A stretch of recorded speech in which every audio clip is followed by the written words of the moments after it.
Poliisi ekyayimirizaamu mobilization oba mu ntambula za Bobi Wine enkuŋŋaana zabadde alina okubeera nga akuba ebushenyi n'eggulu era bw'atyo munnange Bobi Wine akivumiridde nnyo.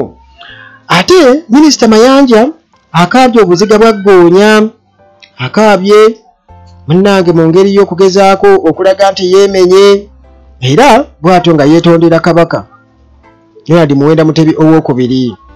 Tutandikirewa muganda wange tutandikire Minisita Mayanja ono kiki ddala kiki tugenda mu kalulu ka 2026 buli kimu munnange bwekito kigenda kubanga kikyukakyuka ndowooza mu mpolampola. Kakati ono Minisita Mayanja mumumanye bulungi nnyo munnange nti yeemenye era nti mwetegefu nnyo okubeera nga yeetondera Kabaka. Mwetegefu nnyo okubeera nga yeetondera Kabaka. Bannange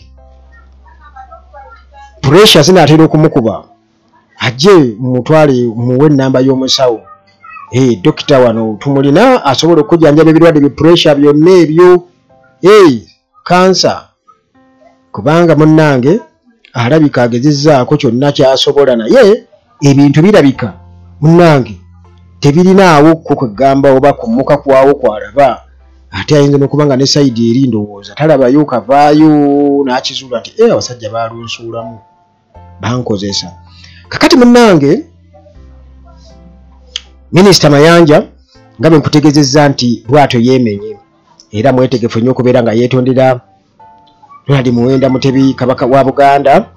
Kati bw'atyo munnange State Minister for Lands Dr. Sam Mayanja munnange oluvannyuma lw'emyaka okubeera nga bw'atyo abadde ng'ajja alumbagana Kabaka Ronald Muwenda Mutebi owookubiri ne officials abalala era nga munnange ensonga za management ya ttaka Mayanja bw'atyo yasalawo okubeera nga munnange bw'atyo yeetika obubaka bwa General Museveni ne kaweefube okulwanyisa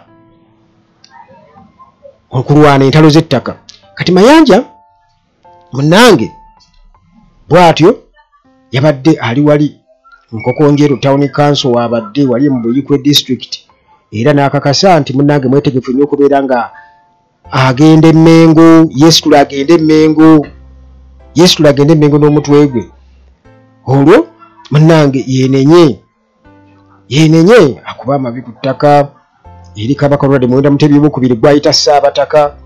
Kakati era agamba nti agenda kuba akosa space y'emu okubeera nga ategeeza Kabaka kubitatambula bulungi era nga bino bikolebwa abasajja be officials be ku ttaka mu Buganda Land Board. Kati Mayanja munnange okwogera bino oyinza okwebuuza nti kiki kivudde ku ki? Kivudde ku kubeera nti munnange Kabaka bw'atyo yayisa notice era nga notice yakuwaabira minisita ono ye ng'omuntu mu kkooti. Kabaka bw'atyo yalagira ttiimu ye ey'abannamateeka okubeera nga munnange bwe batyo batekinga legal action bawaabire Mayanja olw'okuba nti nno yayisa olugaayo mu nsala ya kkooti ku nsonga oba ku bugulumbo ku nkaayana eziriwo ku ttaka ly'ekaazi.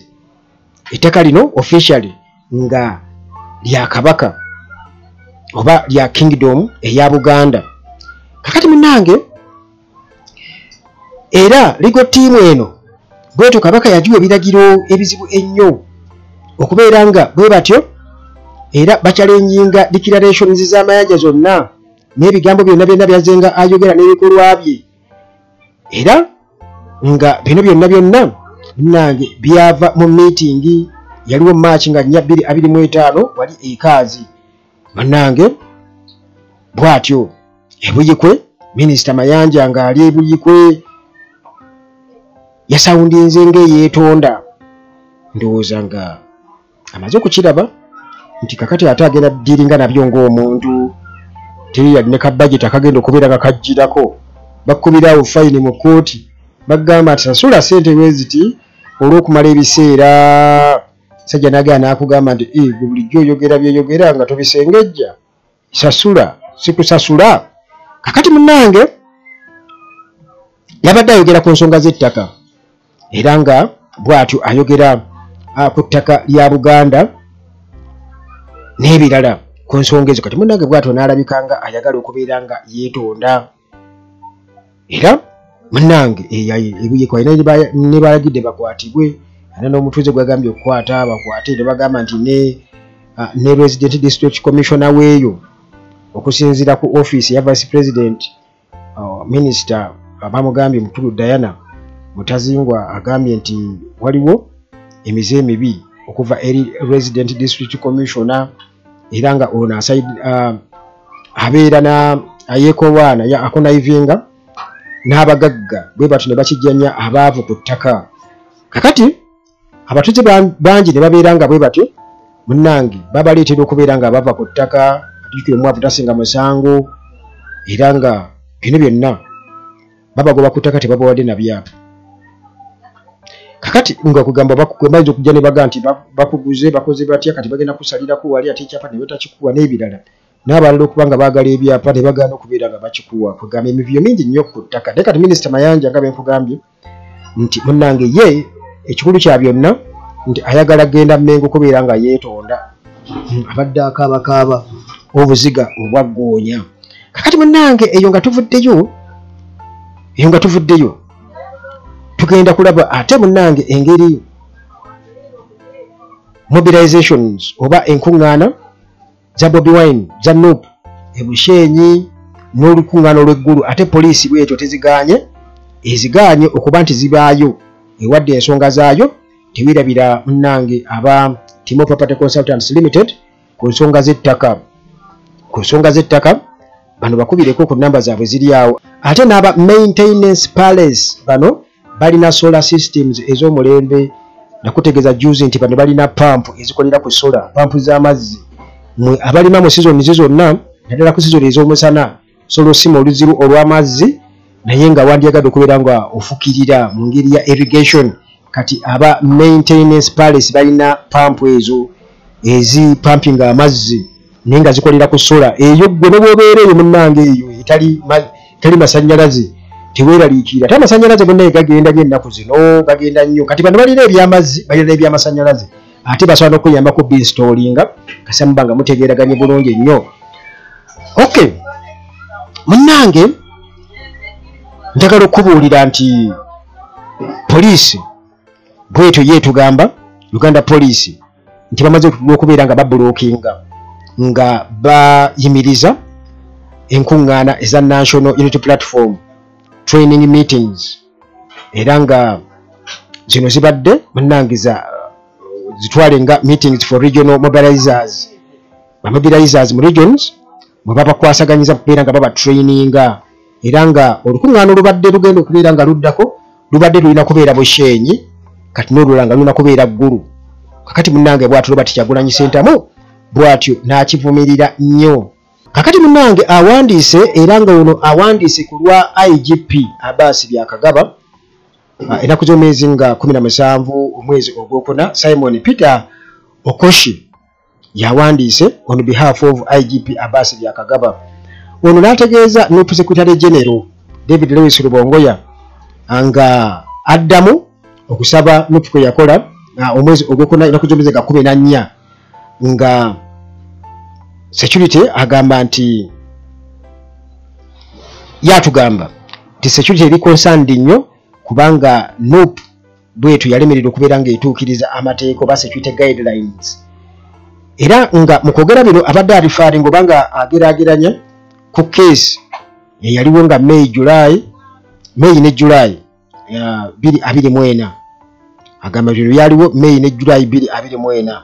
Okeshi agambye Rubongoya nti NUP ne bammemba baayo nti bano bwe batyo baagaana okubeera nga bagoberera amateeka ga poliisi nga bwe yagabwa guidelines, era mu mbeera eyo ne babeera nga bwe batyo basazeewo okugaana okubeera nti nno baproceeding okugenda ebishenyi n'eggulu. Era wano alaze ne mu kyakabaawo wano April nga 14 meeting ebadde Mbale nga NUP bwe batyo bagidikiraringa bwe balangirira okubeera nti bagenda Bushenyi n'eggulu. N'agamba nti bwe baali bava Mbale nga bava embaale nti abawagizi b'ekibiina kya NUP bwe batyo baagaana okugoberera amateeka ga traffic era agamba nti nno baaziba enguudo oluguudo lw'Iganga wali Iganga town agamba nti mobilization terina kubeera nga ate mbu ereeta obulabe ku bulamu bw'abantu omuli n'abo abali bayita ba innocent road users bw'ati omukulu Okeshi bw'awandiise ng'ategeeza obukulembeze bwa NUP. Kakati munnange bano bagamba nti ebyo ebikolwa ng'ebyo tebagenda kubeera nga babikkiriza. Kale bwe batyo ne bawandika mu bulambulukufu nga bagamba nti police force n'olw'ensonga eyo eyimirizza training meetings for regional mobilization teams ezibadde nga zitegekeddwa mu kifo nga 17 April 2025 wali ku Ankole Resort Bushenyi Limited Conference Hall era n'agamba nti n'olulala nga lubadde nga 24 omwezi ogwokuna 2025 ku Palm Garden Restaurant wamu ne guest house mu ggulu paka further notice. Kakati Bobi Wine munnange bw'atyo arespondize azzeemu oluvannyuma poliisi okubeera ng'esazeewo bw'eti n'agamba nti regime ekubagana nnyo era bw'atyo n'anenya nnyo poliisi okubeera nti nno esazeemu okubeera nga ezannya ebyobufuzi eragira ddala ekibiina kyewagira yasalawo okubeera ng'ewagira NRM bwe batyo nga bakolera General Museveni okulemesa abudde oluvuganya so nga ate Museveni bamuwa obukuumi nga ne kennyini agenda atambula akuba enkuŋŋaana nga bwe yeefuula nti ali mu kugaba eza parish development model oba okulambula parish development model butya bwekoze mu ggwanga. Kakati munnange bw'ati ategeezezza nti oluvannyuma lw'okubeera nti nno olukuŋŋaana lwabadde lukutteyo nnyo olw'embaale era ne bakiraba bulungi nnyo kati poliisi bw'etyo esazeewo n'egamba nti zino ez'omwesa ne Uganda tugenda kuba tuziremesa ne mu Northern Uganda era bwe batyo bakitegere tebagenda sisinkana Bushenyi kale bwe batyo ne basalawo ne bagamba nedda tetugenda kubeera nga tukikola kubanga musajja ate tunaakola tutya mu nkola eya save my job kati ne basalawo ne balemesa. Kale bw'atyo Bobi Wine ategeeza n'agamba nti newankubadde munnange bali mu kulemesa nkuŋŋaana zaffe naye Museveni ne criminal enterprise ye bano babadde nga bajja batambula eggwanga lyonna nga bakampeininga. Kale bw'atyo n'ategeeza n'agamba nti munnange bino byonna nga tebinnabaawo bano baali basalawo dde okubeera nga balemesa mobilization tour eya NUP okwetoola eggwanga lyonna. N'ategeeza n'agamba nti tewali kubuusabuusa regime ekola bino byonna mu kutya n'okukubagana naye ku sayidi yaffe tugenda kusigala nga munnange tumobilizinga tugenda kuba nga tutegeka abantu wamu n'okubeera nga tubakubiriza okubeera nga basigala mu struggle paka bwe tunaatuuka ku victory oba ku buwanguzi. Bigambo bya Bobi Wine. Ate mu palamenti ye Nalukoolo Lode gyali nnyo era yabakanyedda n'emirimu gye ono esula atugamba nti yakasente munnanga aka $1,000,000 takamanyi tanaba kubako kyafuna kuva mu palamenti yadde n'omusaala oba n'ekintu ekirala kyonna era bamuwadde dda obukulembeze Nalukoolo bamuwadde dda already 2 key parliamentary committees kwalina okubeera nga munnange atuula Honorable Nalukoolo kyajja alondebwe era nga munnange bagamba nti ali ku committees 2 committee on environment and national resources okukosa ne committee on human rights oyo Nalukoolo munnange gyali eyo era ebyo byonna byongera okulaga omuntu gwe balonda abeekwempe north muntu ddala alimu eggumba.